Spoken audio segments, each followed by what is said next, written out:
division in the land of Indiana. That is, in the words of yours truly, don't let the door hit you on your ass on the way out. That is what's happened today as the Indiana Fever have officially waived DeWanna Bonner. I gotta say, I'm very, very surprised at the decision to simply waive her, but I guess because she had an unprotected contract and that protects them and allows them to cut her. So they have waived DeWanna Bonner. And guess what? Aari McDonald is back in the picture. They have re signed the speed racer, pesky point guard who was doing so much in those 4 or 5 games that she played for the Indiana Fever while Caitlin Clark was out on the mend. Um, Aari McDonald is now back in the picture. She has been resigned for the duration of the season. So, what does this mean? What are we looking at? Is this the right move? Is it not? We have our comments on that and we'll let you know right now. Welcome back, everyone, to another edition of Rudy's Rant, Her Game, Her Way Women's Basketball. We talk facts over feelings. I'm your host, Rudy Rodriguez Shomont. Hit the like button right now. Leave a comment. Let me know your thoughts on this topic. And of course, spread the word as we continue to grow this platform and grow this podcast. We greatly appreciate y'all continued support. Indiana Fever made a move. They decided, why wait? We're not going to trade her. We're going to cut her. Now, I have to ask the other question. Is there something else coming after this? There has got to be something else coming after this. It cannot just simply be that you cut DeWanna Bonner and you re-signed Aari McDonald. It's funny how I don't know that any of us could have projected a few weeks back that DeWanna Bonner would be released. Um, and that would be the player to release in order to go get Aari McDonald. We all thought it would be Brianna Turner. If that was to be the case, thankfully, Aari McDonald was still available. Maybe there was a backroom deal already in place, although the words of Stephanie White did not make that seem that way a few weeks back. But officially, DeWanna Bonner has been cut, and DeWanna Bonner has come out with a statement. And yeah, take it for what it's worth. Uh, don't don't shoot the messenger here. But I honestly, I want to sincerely thank the Indiana Fever for the opportunity to be a part of the Fever franchise. Despite our shared goals and excitement heading into the season, I felt the fit did not work out, and I appreciate the organization's willingness to grant my request to move on, particularly at this point in my career. Bonner said, I wish the Fever great success as they continue to build around this dynamic group of young players. My initial response to that was they did DeWanna Bonner a favor. And this is the league in which these teams do people favors because in no way, shape, or form should they have cut DeWanna Bonner and just let her out like that. I'm being real, not without taking something from somebody else to make it happen. That's my opinion. Some people may disagree with me, but you basically gave up an asset for nothing. And now what do you do? What does the Indiana Fever do? So the Indiana Fever has now made the move, obviously, to re-sign Aari McDonald, which we all thought was a necessity. They had to bring, not they have to, but we all thought they should bring Aari McDonald back, which they did, which is great. But here's the reality. You still have a gaping hole at backup center. It's a massive hole. And you can look at the comments underneath. People are happy. People are obviously happy with the bringing back Aari McDonald. But here's a comment, and I think that's something that you should look at. Something like this. Dumb. Watch Bonner go play for the Mercury and knock you guys out of the playoffs. Happens all the time. Should have kept her relieved of her duties until the offseason. I don't agree with that because then you have a useless body making $200,000 a year. But what I would say is this. You released her, you got nothing in return for her, and you didn't take anything from another team who Look, here's reality. She's only going to sign with one of two teams, Atlanta or Phoenix. Obviously, my money's on Phoenix, but I don't know that Phoenix can, I think, pay her $80,000, which maybe she'll take because she's got her girlfriend there the whole nine. Why? I don't even know. Are they married? Are they engaged? I don't even know what it is. But the comments here are, why did DeWanna come to Indy only to want to be off the team midway? I know she started the season rough and moved to the bench, but from what I read, she has played off the bench before and been fine. I wonder why she wanted out. Hope Bonner likes the pay cuts she's going to have to take once she clears waivers. Yeah. It was pretty evident that Bonner did not want to be a part of this team. The fans seemed to take her in, but that wasn't enough. The fact Bonner had zero trade value is telling too. No, she had trade value. She just didn't have trade value for where she wanted to go. And that's the thing. They did her a favor. They did her a solid. And that's not how business works. And that's my problem with the Indiana Fever. I don't like that they treat business like it's a friend's job. This was a bad business decision.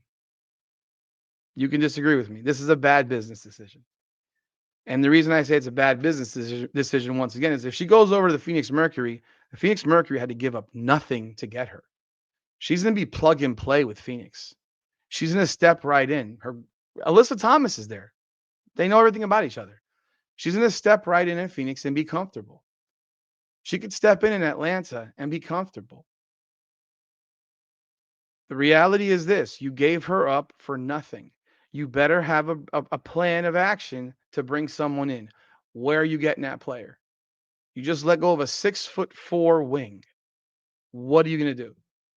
Right now, this is your roster: Caitlin Clark, Aaliyah Boston, Kelsey Mitchell, Lexi Ho, Sophie Cunningham, Sydney Colson, um, Bree Turner, Michaela Timpson.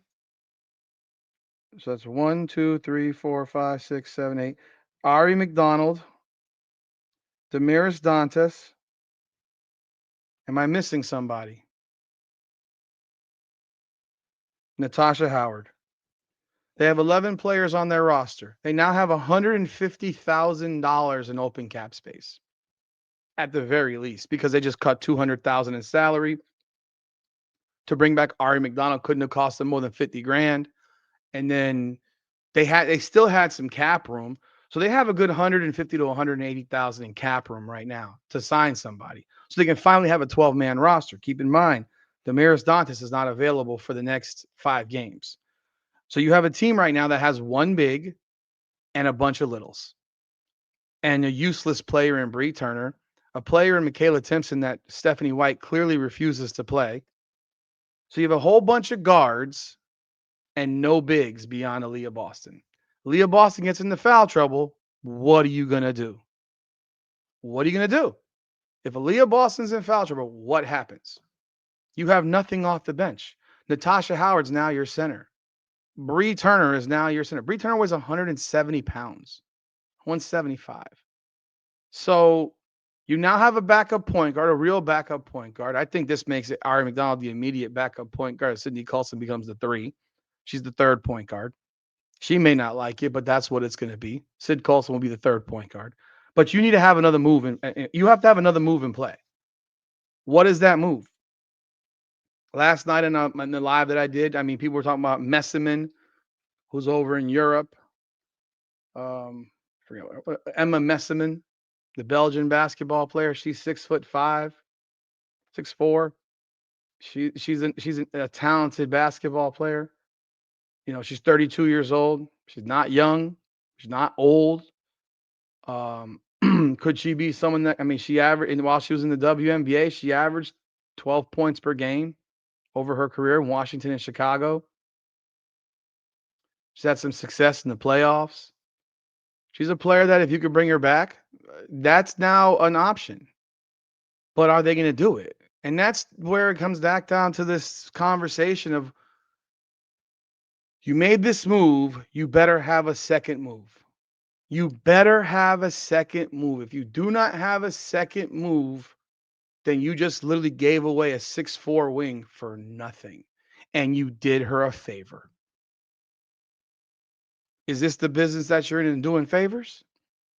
Again, people might say she didn't have trade value. She did have trade value. She just didn't have trade value maybe to those teams that she wanted to go to.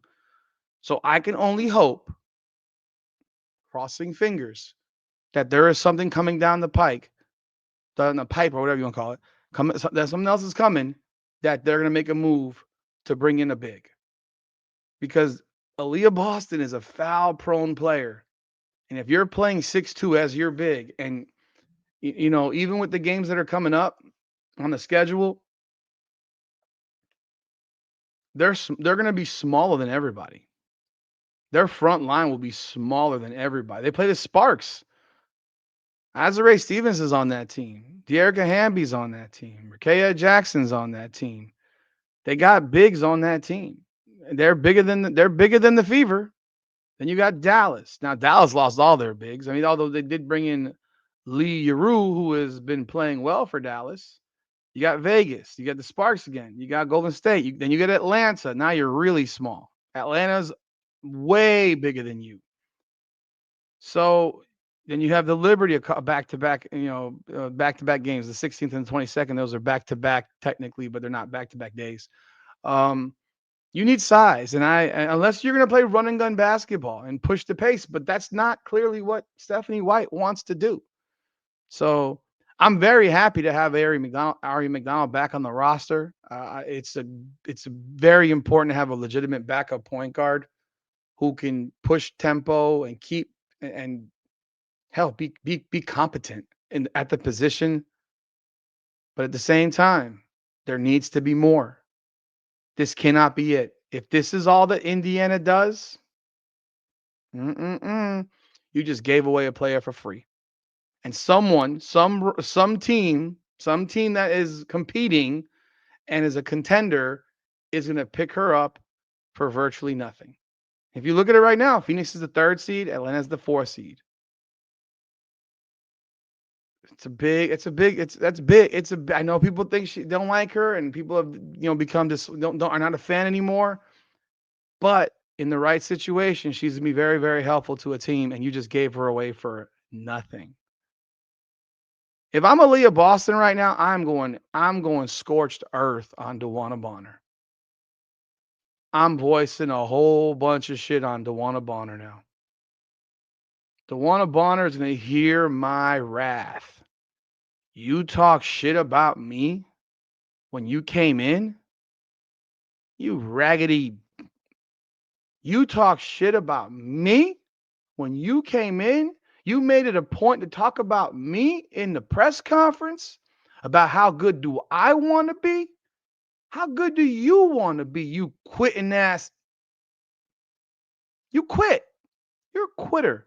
DeWanna Bonner, in her great career, is now going to be viewed by people with sense as a quitter. She quit.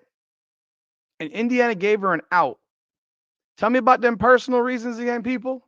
Please, please, I'm begging you to remind me about personal reasons in the WNBA. It's why I don't trust personal reasons, because personal reasons are not real. They are a reason to leave a team. People don't, unless you know that someone's mama is dying or someone's brother or sister is about to die, all that other stuff is for the birds. My mental health, go fuck your mental health. You're a basketball player. This is a professional sport. You're paid to do a job. But yeah, those are my thoughts. You let me know what you think. This is Rudy's Rant. Her Game, Her Way Women's Basketball. Like the video, subscribe to the channel, leave a comment. Appreciate y'all continued support. And let's see what happens from here. But if there's not another move, now I got to really question the front office. That's all I got. Come on now.